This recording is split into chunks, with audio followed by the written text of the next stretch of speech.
Good morning, Dogwood. I am going to read Wilfred by Ryan Higgins. It's a delightful book. Here we go. Our story begins in a faraway place where there once lived a lonesome giant named Wilfred. Wilfred was humongous and hairy, and the thing that he wanted most of all in the whole wide world was a friend.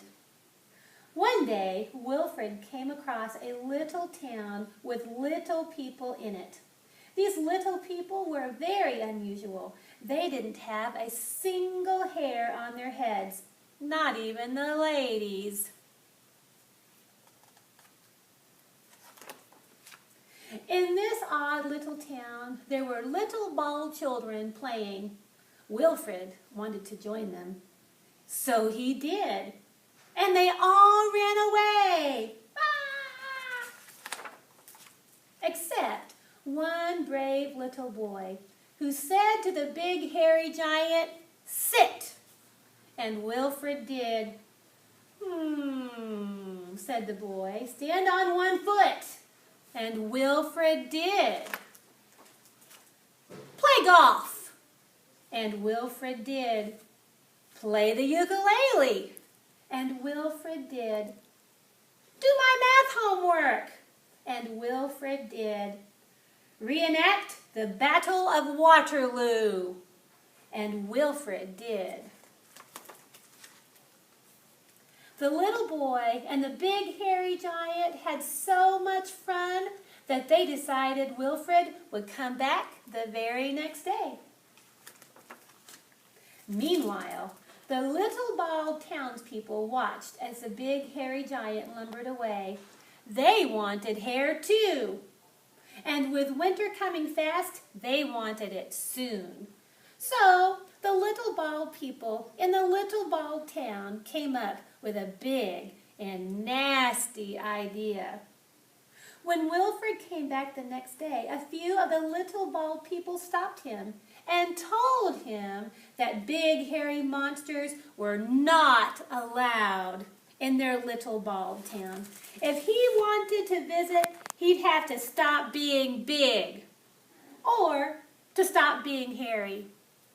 Since Wilfred couldn't stop being big,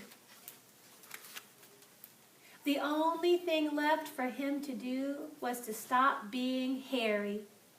So the little bald people said he should let them cut off his hair, and Wilfred did. Without his hair, poor Wilfred was too cold to play with a little boy. Instead, the big hairless giant went back to his cave. Winter came early, and the snow piled up on the ground while the little boy waited day after day for the big hairy giant to return. But Wilfred did not come back. The little boy didn't understand why. Until one afternoon, trudging back into town, he was met with a big, hairy surprise. Some of the little bald people in his little bald town were not bald anymore. They had wigs. When the boy asked where they had gotten all that hair, they replied, just from some big, hairy monster. Oh no! Without his hair, the giant would freeze. The little boy had to help him. He ran back home where he made giant mittens out of his blankets.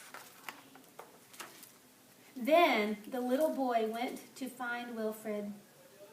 That night a blizzard rolled in with great blustery gusts and tossed the boy about like a little bald snowflake, and carried away his giant mittens. In the face of disaster and the danger of frostbite, the boy tried to stay calm.